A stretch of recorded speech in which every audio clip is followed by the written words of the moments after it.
Hello and welcome to the France 24 interview. Our guest today is Hikmet Hajiev. He's a senior foreign policy advisor to the president of Azerbaijan. He joins us from Baku. Thank you very much for being on our show, sir.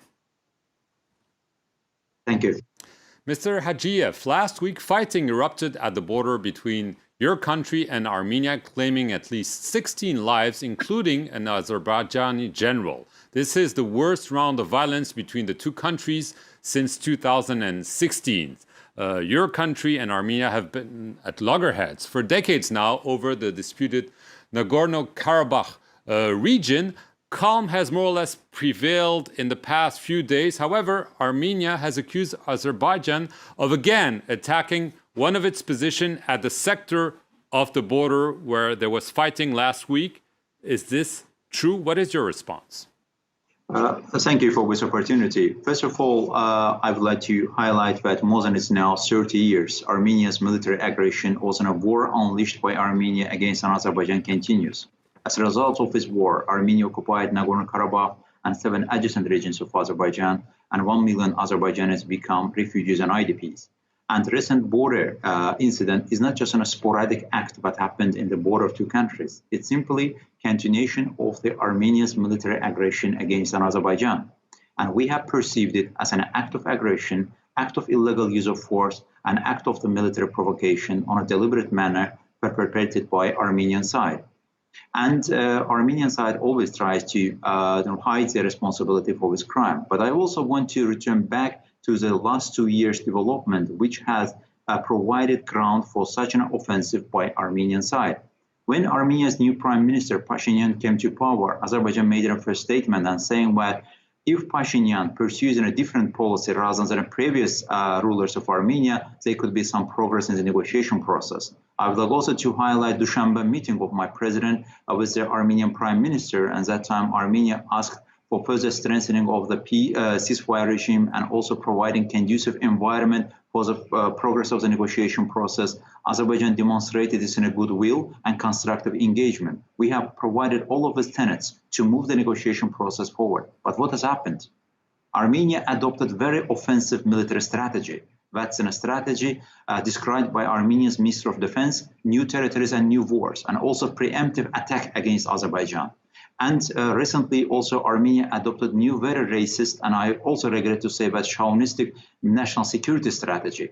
And also Armenian Prime Minister said that Nagorno-Karabakh is Armenia. That has a statement undermining in the negotiation process. That's also statements that's in a complete disrespect to the OSCE Minsk Group co-chairs countries that's in a mediating negotiation process. So Armenia is accusing you of warmongering, of attacking. You're saying it's Armenia. Do you believe this was just an incident, or what is Armenia's goal according to you? Armenia actually seeking multiple goals by launching this military offensive against Azerbaijan. But a fundamental fact I would like to reiterate that Armenia's military occupation continues against Azerbaijan, and 20% territories of Azerbaijan is under the occupation. We have but this was UN far Security from the Council area of resolutions. Nagorno-Karabakh. As if that is not enough, Armenia launched yet another offensive against Azerbaijan in the border areas of two countries. What are the reasons for Armenian side? And first of all, for Azerbaijan side, we don't have any military purpose and objective in the border area of two countries. It's in the strategic interest of Azerbaijan to have the escalation, to have a calmness on the border area, because it's also strategically important for Azerbaijan, and I believe for the European Union, of our EU partners as well, because all major transportation and strategic communication links of Azerbaijan between Georgia and Azerbaijan are running through the East-West corridor. That's geographically very close to this area where this incident happened. And why Armenia has started it? Number one goal from Armenian side was to deflect the attention from the co-fundamental Nagorno-Karabakh Armenia-Azerbaijan conflict issue.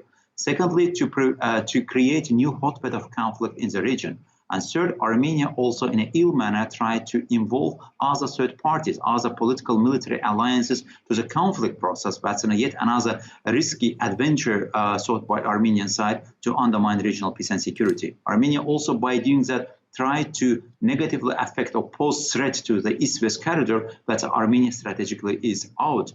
And also they tried to capture new heights or maybe new territories, which also derives from the Armenia's new defense strategy. As that another most important issue is also about the deterioration of the social economic situation in Armenia. And by doing that, Armenia also tried to deflect attention. And also, I believe by doing that, Armenia also tries to undermine the negotiation process, to bring back the negotiation process and all track to the zero square, so that not to allow any movement in the negotiation process for the resolution of the conflict. And they also see some political diplomatic pressure on them about the withdrawal of troops from the occupied territories of Azerbaijan. Right, but your president himself said a few weeks ago that he felt the negotiations were going nowhere, and we've seen also threats from Azerbaijan to strike a nuclear power plant in Armenia. So it seems that Azerbaijan is also not really inclined towards a peaceful solution, because it feels the negotiations are going nowhere. 888 Casino. Play with 80. Nowhere. First, I wanted to start with the Metsamar nuclear power plant. Actually, this statement was made by the low-level military officer from Azerbaijani side on an emotional basis. In no way it does reflect the official position of Azerbaijani government. I would like also to reiterate that in no way targeting any critical infrastructure from Azerbaijan side was in the interest of Azerbaijan side. It's completely against to the vision and strategy of Azerbaijan side. But on the contrary, we have seen such a policy from Armenian side attacking civilians and also targeting Azerbaijan's civilian infrastructure. And also as a result of this recent provocation that has been committed by Armenian side, we have one civilian has been killed. Armenia also made in a public statement that they are in their strategy targeting Azerbaijan's oil and gas installations, and also Armenia's former president also said that they would like to, by using of the Iskander missiles and trying to target Azerbaijan's oil and gas installations and so on. But as regards the negotiation process itself, Azerbaijan is committed to the Minsk process for the resolution of the conflict. But of course, our expectation is that there should be meaningful and substantive talks about the resolution of the conflict. And there should be timetable for the withdrawal of Armenian troops from the occupied territories. Unfortunately, so far, we haven't seen any tangible results in the negotiation process. Armenian side tries to hide them or camouflage themselves behind the negotiation process and also annex sovereign territories of Azerbaijan, that's under the Armenia's military occupation, and also conduct illegal activities, including the illegal settlements in the seized lands of Azerbaijan. Do you Azerbaijan believe, therefore sir, expects from the all co-chair countries. Sorry, do you believe that Yes, Russia and Georgia are playing a negative role by maybe pushing Armenia towards what you're describing?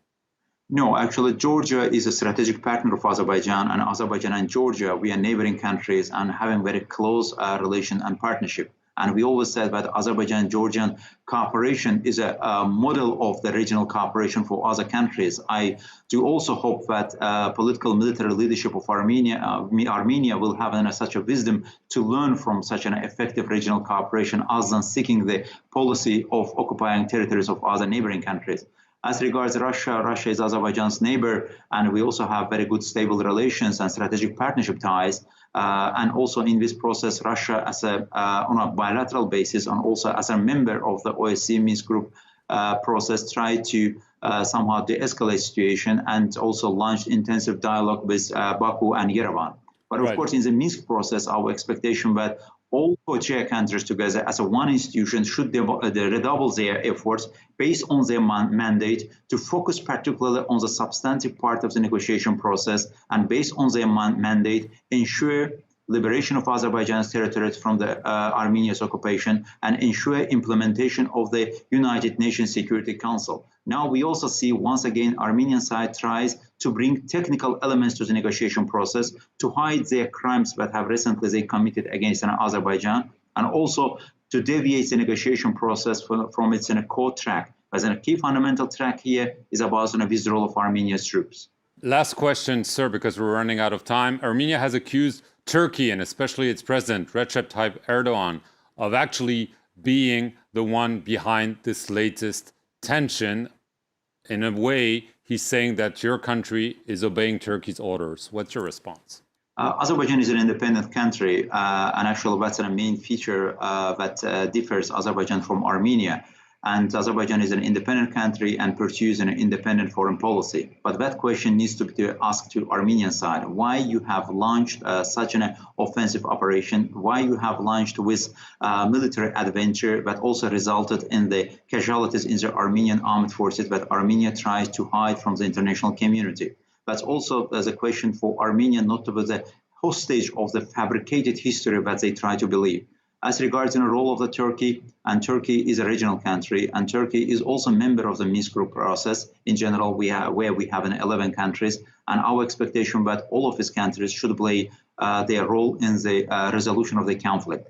And Turkey also made this in a statement and also condemned Armenia's military aggression against Azerbaijan. It was not only the Turkey and other countries and institutions as well, including the 120-strong non-aligned movement, and also Organization of Islamic Cooperation and some other institutions. We also welcome statement from the European Union and individual member countries of the Minsk Group co-chairs that called for the de-escalation and restraint. And we do hope that Armenia finally understands the realities of the region and will refrain such a provocative actions and also withdraw the troops from the occupied territories of Azerbaijan. That's in a demand of the UN Security Council resolutions. That's in a demand of the international law. That's also should be, it's derived from the justice. Just a very last question quickly as a conclusion. Are you optimistic that please. calm will prevail? Actually, we are expecting from Armenian side, at any moment, we are expecting provocation from Armenian side. Because if you would like to understand and fully the conflict, it reminds us, it's reminiscent of the First World War scenario of the border between France and Germany. Unfortunately, in the 21st century, in the OSCE area, we have a trench war scenario. 100,000 Armenian soldiers in the sovereign territories of Azerbaijan as occupying power. Soldiers are sitting face to face in the trenches. If you have an illegal foreign military occupation, any kind of escalation and provocation can happen, and it also can bring unexpected negative consequences. Therefore, it's a time and a question to Armenian side. Withdraw your troops and respect the international borders and respect your neighbors. And finally, by doing that, we can ensure peace and security and stability in the region of Caucasus. Azerbaijan is ready to play its role. Azerbaijan is also ready to constructively engage on all partners for the resolution of the conflict, for ensuring sustainable peace and security and cooperation in our region. But enough is enough. Armenia must end its occupation. In the 21st century, we can't change internationally recognized borders of states by use of force. It's unacceptable. Hikmet Hajiev, thank you very much for your time, and thank you for watching this interview here on France 24.